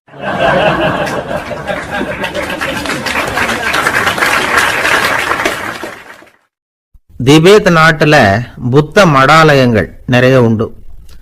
அதுக்கு ஒரு தலைமையகமும் உண்டு. அது இந்த திபேத் தலைநகரம் லாசாவில் இருக்குது. ரொம்ப காலத்துக்கு அப்பால் அதை பற்றியெல்லாம் நிறைய விவரங்கள் எழுதி வச்சிருக்கிறாங்க. அது இப்போவும் நமக்கு கிடைக்குது. அதாவது ரொம்ப தூரத்துக்கு அந்தாண்ட மலைகளுக்கு நடுவில் ஒரு கிளை மடாலயம். அந்த மடத்தின் தலைவருக்கு வயசாயிட்டு தான், அதனால் தலைமை பொறுப்பை வேற ஒருத்தர்கிட்ட ஒப்படைக்கலாம் அப்படின்னு முடிவு பண்ணாராம். உடனே ஒரு லாமாவை கூப்பிட்டார். அவர் மூலமாக தலைமை மடாலயத்துக்கு செய்தி அனுப்புனார். பொருத்தமான வாரிசு ஒருத்தரை அனுப்பி வைக்கும்படியாக. அந்த வாலிப லாமா புறப்பட்டார். காடு மேடெல்லாம் நடந்து போறார். ரொம்ப நாள் கழிச்சு தலைமை பீடத்தை அடைஞ்சார். தலைமை குரு கிட்ட விவரத்தை சொன்னார். தகுதியான ஒருத்தரை அனுப்பி வச்சா அழைச்சிட்டு போறேன் அப்படின்னார். சரி, நாளைக்கு காலையில் நீங்கள் அவங்க எல்லாரையும் அழைச்சிட்டு போகலாம்னார் அவர். அவங்க எல்லாரையுமா? அங்கே தேவைப்படுறது ஒருத்தர் தானே அப்படின்னார் இவர். ஆமான்னார். அப்புறம் ஏன் எல்லாரையும் அழைச்சிட்டு போக சொல்கிறீங்கன்னார். அது இப்போ உனக்கு புரியாது. நான் ஒரு 100 பிக்குகளை அனுப்புகிறேன், அதாவது பிட்சுகளை. அவ்வளவு பேரையும் அங்கே வச்சு சமாளிக்க முடியாது அப்படின்னாரு இவர். இருந்தாலும் இப்போ அந்த தலைமை குரு என்ன சொன்னார்னா, அதை பற்றி கவலைப்படாத, நான் 100 பேரை அனுப்புகிறேன். அதில் 99 பேர் வழியிலேயே காணாமல் போடுவாங்க, ஒருத்தன் மட்டும்தான் வருவான். அவனும் அங்கே வந்து சேர்ந்துட்டானா நீ ரொம்ப கொடுத்து வச்சவன் அப்படின்னார். இவருக்கு ஒன்றும் புரியல. இருந்தாலும் மறுநாள் அந்த வாலிப லாமா 100 பேரை அழைச்சிக்கிட்டு புறப்பட்டார். போகிற வழியிலேயே பல பேர் அங்கங்கே பிச்சுக்கிட்டு போயிட்டாங்க. அவர் சொன்னது மாதிரியே வழியில் அவங்க ஊர்கள் இருந்தது தான் காரணம். அப்பா அம்மாவை பார்த்துட்டு வரேன் அப்படின்னு கொஞ்சம் பேர் போனாங்க. சொந்த பந்தத்தை பார்த்துட்டு வரேன் அப்படின்னு கொஞ்சம் பேர். ஒரு வாரம் ஆச்சு. இப்போ மிஞ்சினது 10 பேர் தான். வழியில் ஒரு நகரம். அங்கே சில பிட்சுக்கள் வந்து சந்திச்சாங்க. எங்கள் மடத்து தலைவர் இறந்துட்டார், உங்களில் யாராவது ஒருத்தர் எங்களுக்கு தலைவராக முடியுமா அப்படின்னு கேட்டாங்க. 10 பேரும் தயார். அதில் ஒருத்தரை அழைச்சிக்கிட்டு அவங்க போயிட்டாங்க. இன்னொரு ஊரில் சில பேர் வந்தாங்க, வழி மறிச்சாங்க. நில்லுங்க, எங்கள் மன்னர் மகளுக்கு திருமணம், அதை நடத்தி வைக்க 3 லாமாக்கள் தேவை அப்படின்னாங்க. இப்படி கொஞ்சம் கொஞ்சமாக எல்லாரும் காலி. கடைசியில் 2 பேரும் மிஞ்சினாங்க. அங்கே ஒரு இளம்பெண் எதிரில் வந்தா. எங்கள் அப்பா வேட்டைக்கு போயிருக்கிறாரு, இன்னும் திரும்பி வரல. வீட்டில் வேற யாரும் இல்லை, தனியாக இருக்க பயமாக இருக்குது, யாராவது ஒருத்தர் எனக்கு துணையாக இருக்கணும் அப்படின்னு கேட்டுக்கிட்டா. எங்கள் 2 பேரில் நீயே ஒருத்தரை தேர்ந்தெடுத்துக்கோ, இல்லைன்னா எங்களுக்குள்ளே சண்டை வந்துடும் அப்படின்னாங்க. இப்போ மிஞ்சினவர் ஒருத்தர். அவருக்கும் ஒரு சோதனை வந்தது. ஒரு தர்க்கவாதி எதிரில் வந்தான். உன்னோட வாதம் பண்ணணும்னா. இவனோட வாதம் பண்ணுறேன், அது முடிய ரொம்ப காலம் ஆகலாம். தர்க்கத்தில் நான் ஜெயிச்சா அங்கே வரேன், இல்லைன்னா இவருடைய சீடனை ஆயிடுவேன் அப்படின்னார் அவர். கடைசியாக அழைக்க வந்த வாலிப லாமா மட்டும் வெறும் கையோடு திரும்பி போனார். அங்கே இருந்த வயசான மடாதிபதி கேட்டார், எத்தனை பேர் அங்கேருந்து புறப்பட்டீங்கன்னார். என்னையும் சேர்த்து 101ன்னார் அவர். நல்லது, நீயாவது திரும்பி வந்திய, அதுதான் எனக்கு போதும். ஏன்னா நீ தான் எனக்கு உண்மையான வாரிசு. அந்த 100 பேரில் யாரும் வரமாட்டாங்க அப்படின்னார் அவர். ஏன்னா அவருக்கு தெரியும் இவர் ஒருத்தர் தான் திரும்பி வருவாருங்கிறது. திபேத்தில் ஒரு பழங்கால பழமொழி உண்டாம், 100 பேர் செல்லலாம், எப்பொழுதாவது ஒருவன் அபூர்வமாக அடைய வேண்டிய இடத்தை அடைவான். இதுதான் அந்த பழமொழி. ஒரு உன்னதமான இலக்கை அடையணும்னா அது அவ்வளவு சுலபமான காரியம் இல்லை. இந்த காலத்து மடாலயம் ஒன்று, அதில் ஒரு தலைவர், அவருக்கு வயசாயிட்டுது, தனக்கு ஒரு வாரிசை நியமிக்கணும் அப்படின்னு ஆசைப்பட்டார். ரொம்ப கஷ்டப்பட்டு ஒருத்தரை பிடிச்சார். தனக்கு வாரிசா நியமிச்சுட்டு அவர் சமாதி ஆயிட்டார். புதுசாக பொறுப்பேற்றுக்கிட்டவர் அப்படியே உட்காந்துருந்தார். அவரை தேடிட்டு பத்திரிகை நிருபர்கள்லாம் வந்தாங்க, கேட்டாங்க. அவர் உங்கள் பொறுப்பில் அவர் பெரியவர் விட்டுட்டு போன இது எவ்வளவு சுமாராக தேரும், எவ்வளவு விட்டுட்டு போனார் அப்படின்னு கேட்டிருக்கிறாங்க.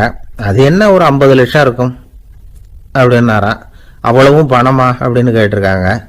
இல்லைங்க, கடன் அப்படின்னாராம் இவர்.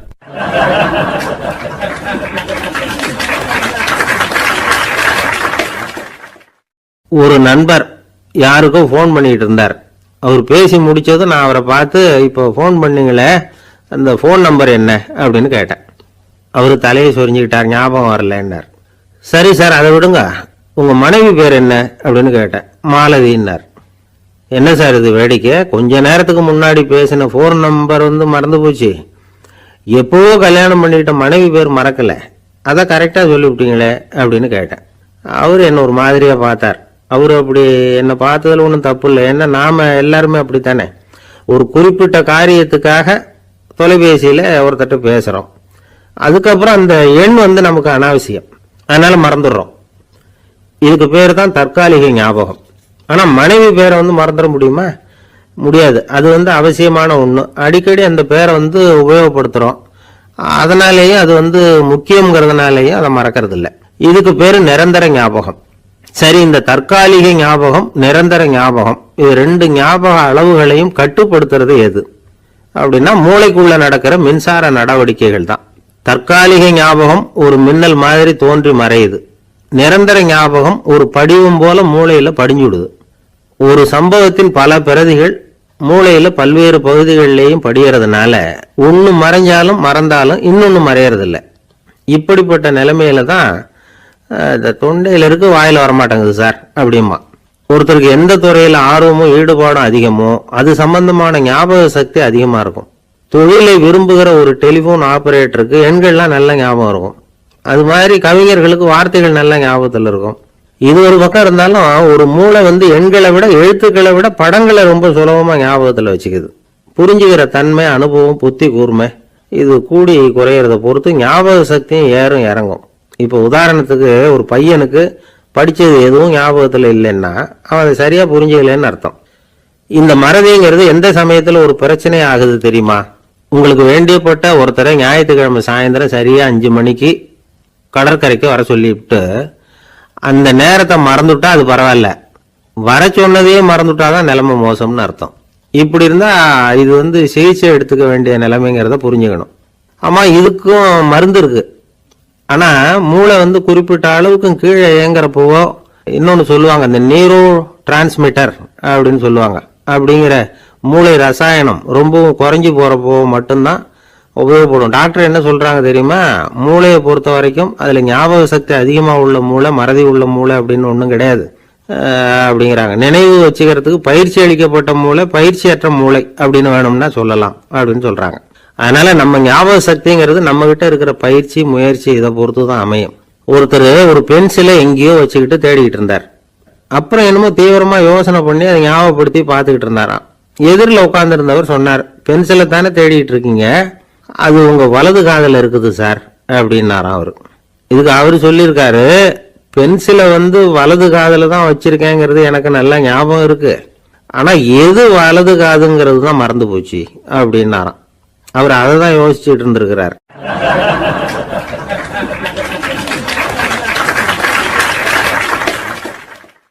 காலை நேரம், கடற்கரை ஓரம், காலை வீசிக்கிட்டு கையை வீசிக்கிட்டு ஏதோ சண்டைக்கு போற சிப்பாய் மாதிரி எல்லாரும் நடந்து போயிட்டு இருக்கிறாங்க. நடைப்பயிற்சி. அதுல நமக்கு தெரிஞ்ச ஒருத்தர் எதிரில் வந்தார் ரொம்ப வேகமா. என்ன சார் வாக்கிங்க அப்படின்னு கேட்டோம். அவரால் ஆமாம்னு பதில் சொல்ல முடியல, அவ்வளவு கஷ்டம். மூச்சு விடுறதுக்கே வாயை திறந்து திறந்து மூடிட்டு இருக்கிறார். எங்க பேசுறது? கொஞ்சம் நின்று நிதானிச்சு மூச்சு விட்டுட்டு அதுக்கப்புறம் சொன்னார் ஆமா அப்படின்னு. என்ன சார் இவ்வளவு வேகம்னோம்? உங்க பேச்சை கேட்டுட்டு தான் சார் நடக்க ஆரம்பிச்சோம். நீங்க தான் அடிக்கடி சொல்லிட்டு இருந்தீங்க நடக்கிறது நல்லதுன்னு. அன்னையிலேருந்து ஆரம்பிச்சுட்டேன், ஆனாலும் ரொம்ப கஷ்டமா இருக்குது சார்.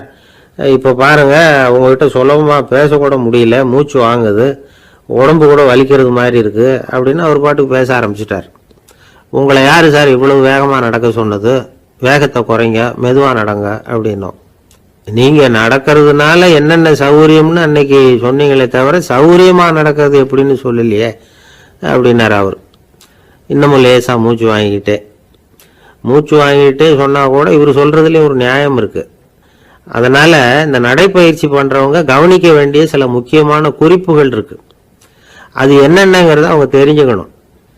அது தெரிஞ்சு வச்சுக்கிறது நல்லது. இதெல்லாம் மருத்துவ நிபுணர்கள் சொல்ற குறிப்புகள். அவங்க என்ன சொல்றாங்க தெரியுமா? உங்க வயசு 40க்கு மேலையா? உங்க எடை இருக்க வேண்டியதை விட 10 கிலோ அதிகமா இருக்குதா? நீங்க புகை பிடிக்கிறவரா? இதய நோய், ரத்த நாள நோய், உயர் ரத்த அழுத்தம் இப்படி ஏதாவது உங்களுக்கு உண்டா? அப்படின்னா நீங்க உங்க இஷ்டத்துக்கு வரிஞ்சு கட்டிக்கிட்டு நடைப்பயிற்சி பண்ண ஆரம்பிச்சிடாதீங்க. முதல்ல ஒரு மருத்துவ பரிசோதனை பண்ணிக்கோங்க, அதுதான் நல்லது அப்படின்னு அவங்க சொல்றாங்க. நடக்கிறப்போ, உடற்பயிற்சி செய்யறப்போ மார்பு பகுதியில அல்லது வேற எங்கேயாவது தொடர்ந்து வலி இருந்ததுன்னா பயிற்சியை நிறுத்தி விட்டு டாக்டரை போய் பார்க்கணும். நடைப்பயிற்சி பண்றப்போ உங்க சக்திக்கு தகுந்த மாதிரி மெதுவா அதிக கஷ்டம் இல்லாம முன்னேறலாம். அங்க என்ன போட்டியா வைக்கிறாங்க? முந்திக்கிட்டு போய் என்ன பண்ண போறோம்? பரிசா வாங்க போறோம். அதனால நிதானம் அவசியம் அப்படிங்கிறது அவங்க ஆலோசனை.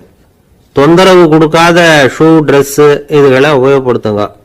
பாதத்துல ஆடு தசை இருக்குல்ல, அங்க ஏதாவது பிரச்சனை இருந்ததுன்னா டாக்டரை பாருங்க. இந்த பாதத்துல வலி வரும் அந்த இடத்துல.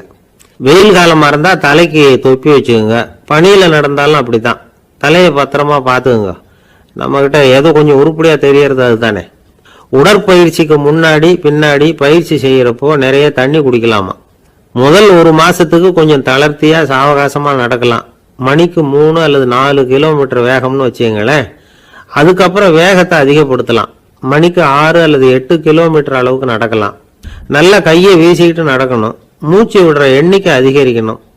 இது மாதிரி ஒரு 30 நிமிஷம் நடக்கலாம். தனியாக நடந்து போகிறதுக்கு உங்களுக்கு என்னமோ மாதிரி இருக்குதா, கூட யாரையாவது சேர்த்துக்குங்க. ஒரு குரூப்பாக சேர்ந்து போகலாம். நடக்கிறதுங்கிறத ஒரு சந்தோஷமான சமாச்சாரமாக ஆக்கிக்கணும். தினம் இப்படி நடக்க வேண்டி இருக்குதே அப்படின்னு புலம்பிக்கிட்டே போகக்கூடாது. சில பேர் நடக்கிறப்போ கடந்த காலத்தை அசை போட்டுக்கிட்டே போவாங்க. சில பேர் வருங்காலத்தை அசை போட்டுக்கிட்டே போவாங்க. சில பேர் முக்கியமான திட்டம்லாம் இப்படி நடக்கிறப்போ தான் தீர்மானம் பண்ணுவாங்க. நடக்கிறதுனால மன இறுக்கம் குறையுது, பரபரப்பு குறையுது, மன ஆற்றல் பெருகுது, தன்னம்பிக்கை வளருது, முதுமை தள்ளி போகுது, செயல்திறன் அதிகரிக்குது. இதை தவிர உடம்புக்கும் பல விதமான சௌகரியங்கள் ஏற்படுது. அதனால இதுவரைக்கும் நடக்க ஆரம்பிக்காதவங்க இனிமே இந்த குறிப்புகளை கவனத்தில் வச்சுக்கிட்டு நடக்க ஆரம்பிச்சுடலாம். சார்லஸ் லேம்ப் அப்படின்னு ஆங்கில இலக்கிய மேதை ஒருத்தர், அவர் ஒரு தரம் உடம்பு சரியில்லைன்னு டாக்டர்கிட்ட போனாராம். டாக்டர் அவரை பார்த்துட்டு, நீங்கள் தினமும் காலையில் வெறும் வயத்தில் நடக்கணும் அப்படின்னாராம். வெறும் வயத்தில் நடக்கிறதுக்கு நான் தயார், ஆனால் வயிறு கிடைக்கணுமே சார், யார் வயத்து மேலே நடக்கிறது டாக்டர் அப்படின்னு கேட்டாராம் இவர்.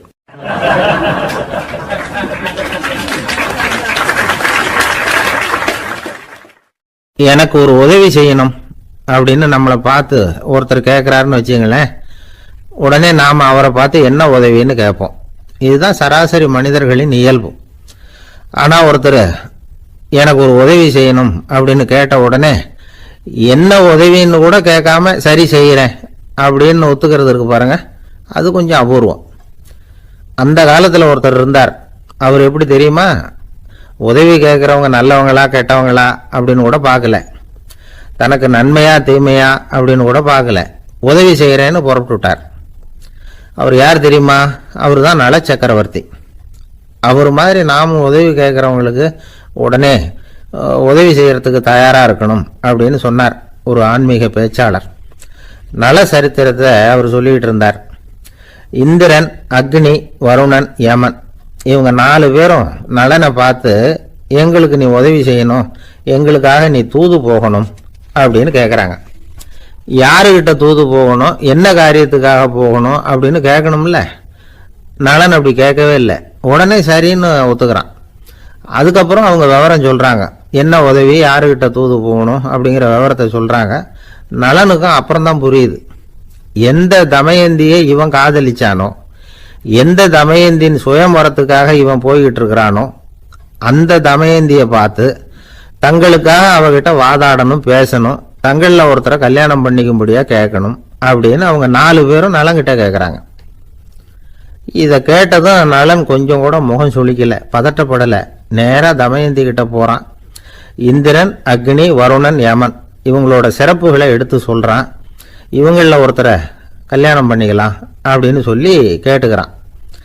ஆனால் இதுக்கு தமயந்தி சம்மதிக்கலை. சுயமரம் நடக்குது, அவன் நலனை தேர்ந்தெடுக்கிறான். அந்த 4 பேரும் நலனுக்கு நிறைய வரங்கள்லாம் கொடுக்குறாங்க. அதுக்கப்புறம் இப்படி போகுது கதை. இதில் நாம் கவனிக்க வேண்டியது என்னென்னா, உதவின்னு கேட்ட உடனே என்ன உதவின்னு கேட்காம சரி செய்கிறேன்னு சொன்னான் பாருங்க, அதை கொஞ்சம் சிந்திக்கணும். செய்கிறேன்னு ஒத்துக்கிட்டதுக்கு அப்புறம் அது என்ன உதவின்னு தெரிஞ்சும் முகம் சுளிக்காமல் அதை செஞ்சான் பாருங்க, அதையும் கொஞ்சம் சிந்திக்கணும். நம்மால் ஒருத்தர் ஒரு நண்பனை தேடி போனான், எனக்கு ஒரு உதவின்னா சரி சொல்லுன்னா, இப்போ உங்ககிட்ட 2 கார் இருந்தால் என்ன பண்ணுவேன்னா, உடனே அதில் ஒன்று உங்ககிட்ட கொடுத்துருவேன்னா, அவன் உங்ககிட்ட 2 பங்களா இருந்தால் என்ன பண்ணுவேன்னா, அதில் ஒன்று உங்ககிட்ட கொடுத்துருவேன்னா, உங்ககிட்ட 2 பேனா இருந்தால் என்ன பண்ணுவேன்னா, அதில் ஒரு பேனாவை உங்ககிட்ட கொடுக்க மாட்டேன்னா அவன். ஏன்டா அப்படி சொல்கிறேன்னா, ஏன்னா இப்போ நிஜமாவே என்கிட்ட 2 பேனா இருக்கு, அதனால் அப்படி சொல்கிறேன் அப்படின்னு நானா அவன்.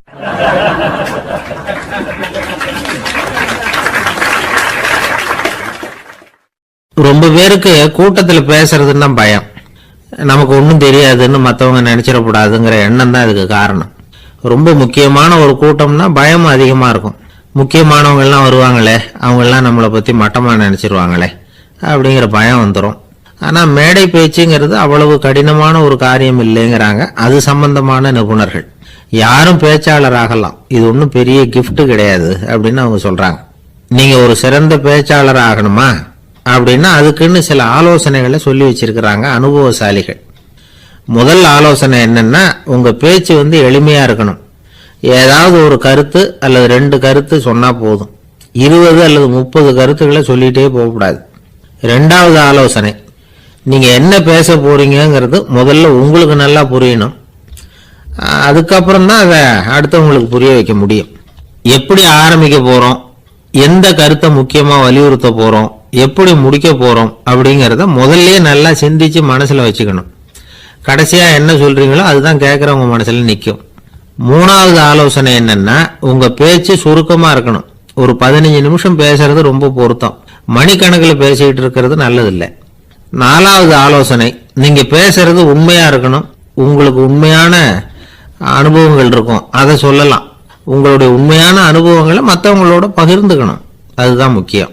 5வது ஆலோசனை, ஆரம்பத்தில் கொஞ்ச நேரம் உங்களை பற்றியும் எதிரில் உள்ளவங்களை பற்றியும் சம்பந்தப்படுத்தி ஏதாவது பேசி ஒரு நெருக்கத்தை ஏற்படுத்திக்கணும். ஒவ்வொருத்தரும் இப்போ ஒரு பேச போகிறது நம்ம சம்பந்தப்பட்டது அப்படின்னு நினைக்க ஆரம்பிச்சிருவாங்கல்ல, அதுக்கப்புறம் அவங்க கேட்க தயாராயிட்டாங்கன்னு அர்த்தம். எதிரில் உட்காந்துருக்கிற கூட்டத்திலிருந்து 3 பேரை தேர்ந்தெடுங்க. அதாவது வலது பக்கம் ஒருத்தர், நடுவில் ஒருத்தர், இடது பக்கம் ஒருத்தர். அதாவது உங்களை ரொம்ப கனிவாகவும் ஆர்வமாகவும் பார்க்குறவரா பார்த்து தேர்ந்தெடுத்துங்க மனசுக்குள்ள. நீங்கள் பேசும்பொழுது என்ன பண்ணணும்னா, இவங்களை நேருக்கு நேராக மாறி மாறி பார்த்துக்கிட்டே பேசுனீங்கன்னா நீங்கள் ஏதோ ஒட்டுமொத்த கூட்டத்தையும் பார்த்து பேசுறதாக ஒரு உணர்வு அது ஏற்படுத்திவிடும். 6வது ஆலோசனை என்னன்னா, சொற்பொழிவுன்னா நீங்கள் பேசணும், படிக்கக்கூடாது. எழுதி படிக்கிறது நல்லா இருக்காது. குறிப்புகள் வேணும்னா வச்சுக்கலாம். படிக்கிறது பேப்பர்லேருந்து வர்றது மாதிரி இருக்கும், பேசுறது இதயத்திலேருந்து வர்றது மாதிரி இருக்கும். அப்புறம் 7வது ஆலோசனை சொல்கிறாங்க, அது என்னன்னா, மேடையில் ஏறி நின்ன உடனே இயல்பாக மூச்சை இழுத்து விட்டுங்க, இயல்பு நிலைக்கு வாங்க, அதுக்கப்புறம் இயல்பாக பேச ஆரம்பிக்கலாம் அப்படிங்கிறாங்க. இவ்வளவும் பேச்சு கலையில் வல்லுநர்களாக இருக்கிறவங்க சொல்லுகிற ஆலோசனைகள். இதையெல்லாம் கடைபிடிச்சா நமக்கும் அதுக்கும் வெகு தூரம்னு நினைச்சுக்கிட்டு இருந்த ஒன்று இப்போ கிட்டத்தில் நெருங்கி வந்துடும். நாம சொல்றபடியெல்லாம் அது கேட்கும். ஒரு பேச்சாளர், அவருக்கு சுருக்கமாகவே பேச தெரியாது. மேடையில் ஏற்றி விட்டுட்டா போதும், ஆரம்பிச்சிருவார், நிறுத்த மாட்டார், பேசிக்கிட்டே இருப்பார். ஒரு தடவை அவர் ஒரு கூட்டத்தில் ரொம்ப நேரம் பேசிக்கிட்டே இருக்கிறார். எதிரில் பொறுமை இழந்த ஒருத்தர் தன்னுடைய கை கடிகாரத்தை காட்டினார். அதை கவனித்த பேச்சாளர், மன்னிக்கணும், கை கடிகாரம் நான் கொண்டுகிட்டு வர மறந்துட்டேன், அதுதான் நேரம் போனதே தெரியல அப்படின்னு சொல்லியிருக்கிறார். இதுக்கு அவர் சொன்னாராம் கோபமா, ஏய்யா கடிகாரத்தை தான் பார்க்க முடியல, மறந்துட்டேன், பக்கத்தில் மாட்டிருக்கிற காலண்டரையாவது பார்க்கப்படாதா அப்படின்னாராம்.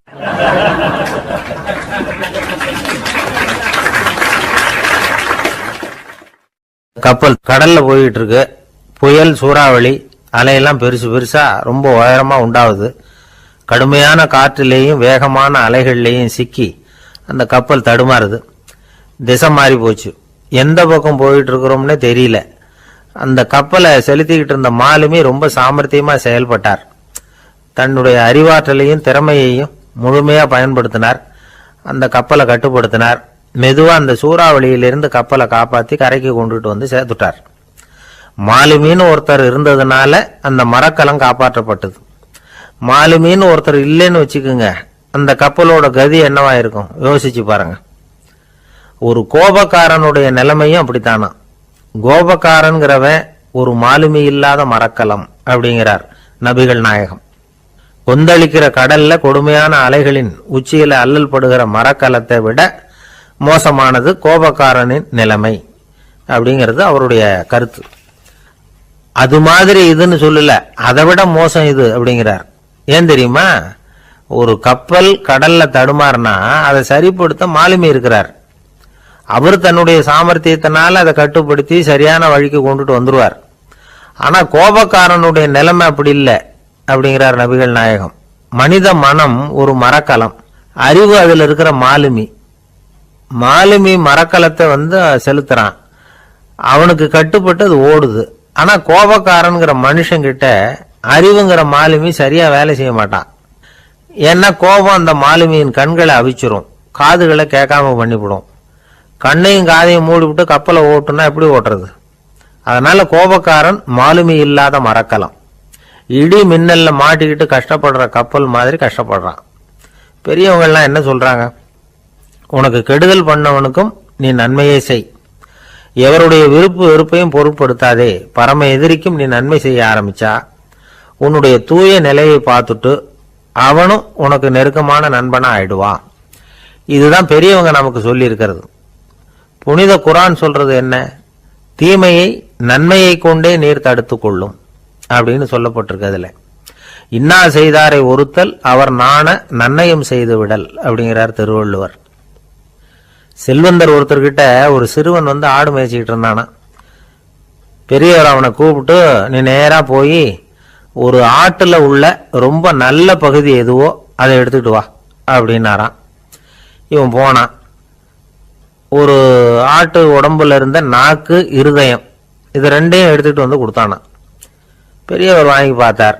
அதுக்கப்புறம் இப்ப நீ போய் இன்னொரு ஆட்டுல இருக்கிற ரொம்ப கெட்ட பகுதி எதுவோ அதை எடுத்துட்டு வா அப்படின்னாராம். இவன் போய் எடுத்துட்டு வந்தான். அவன் கையில் இருந்தது மறுபடியும் அதே மாதிரி நாக்கு, இருதயம், இது ரெண்டும் தான். என்னது இப்பவும் அதையே கொண்டுட்டு வந்திருக்கிற அப்படின்னாராம் பெரியவர். இவன் சொன்னானா, ஒரு உடம்புல உள்ள ரொம்ப நல்ல பொருளும் இதுதான், ரொம்ப கெட்ட பொருளும் இதுதான் அப்படின்னானா.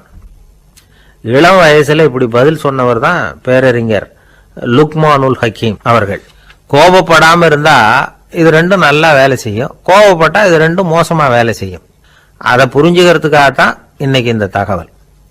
கோபம் வந்துட்டா நாம என்ன செய்யறோங்கிறது நமக்கே தெரியாது. ஒருத்தர் டாக்டர் கிட்ட போனார் அவசரமா.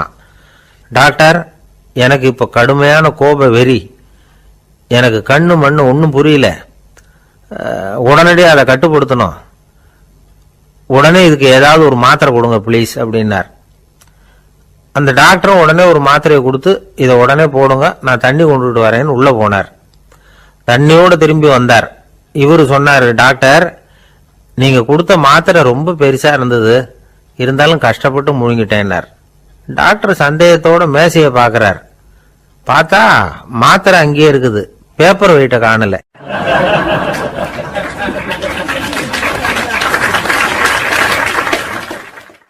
தானத்துல சிறந்தது எது அப்படின்னு ஒரு கேள்வியை கேட்டு, தானத்துல சிறந்தது நிதானம் அப்படின்னு அதுக்கு ஒரு பதிலும் சொல்றவங்க உண்டு. நிதானம் ரொம்ப அவசியம், அதுவும் இன்றைய உலகத்துக்கு ரொம்ப அவசியம். இன்னைக்கு உலகம் ரொம்ப பரபரப்பா போயிட்டு இருக்குது. பொறுமையா இருக்கணும்னு நினைக்கிறவங்களால கூட அப்படி இருக்க முடியறதில்ல. பொறுமையை சோதிக்கிறது மாதிரி பல சம்பவங்கள், அதையெல்லாம் சந்திச்சே தீர வேண்டி இருக்குது. எங்க போனாலும் கியூல நிக்க வேண்டி இருக்குது, எங்க போனாலும் காத்துக்கிட்டு இருக்க வேண்டி இருக்கு. ஆபீஸ்லயோ வீட்லயோ கூட நீங்க நிதானமா பொறுமையா நடந்துக்க தெரியலன்னா உங்களுக்கு சிடுமூஞ்சி, முசுடு இப்படிலாம் பேர் வச்சிருவாங்க. அது உங்களுக்கு தேவையா? சரி, வாழ்க்கையில பொறுமைசாலின்னு பேர் வாங்கறதுக்கு என்ன வழி? முதல் பாயிண்ட், நீங்க நினைக்கிறது, எதிர்பார்க்கறது, செய்யறது எல்லாமே 100% கரெக்டா நடக்கணும்னு ஆசைப்படக்கூடாது. எதுவா இருந்தாலும் அதுல ஓரளவுக்கு தவறு நடக்கலாம் அப்படிங்கறத எதிர்பார்த்தே இருக்கணும். ஓரளவுக்கு அதை அனுமதிக்கணும். ஒரு நண்பரை 6 மணிக்கு ஒரு இடத்துக்கு வர சொல்லி இருக்கிறீங்க, 6 மணிக்கு அவர் வரல, உடனே பொறுமை இழந்து நடந்துக்கப்படாது. ஒரு 10 நிமிஷம் டிலே ஆகலாம். ஒரு வர்ற வழியில பஸ்ஸு கூட ஏதாவது டிராஃபிக்ல மாட்டிருக்கலாம். அதெல்லாம் எதிர்பார்த்தே கொஞ்சம் காத்திருக்கிறதுல ஒன்றும் தப்பு இல்லை.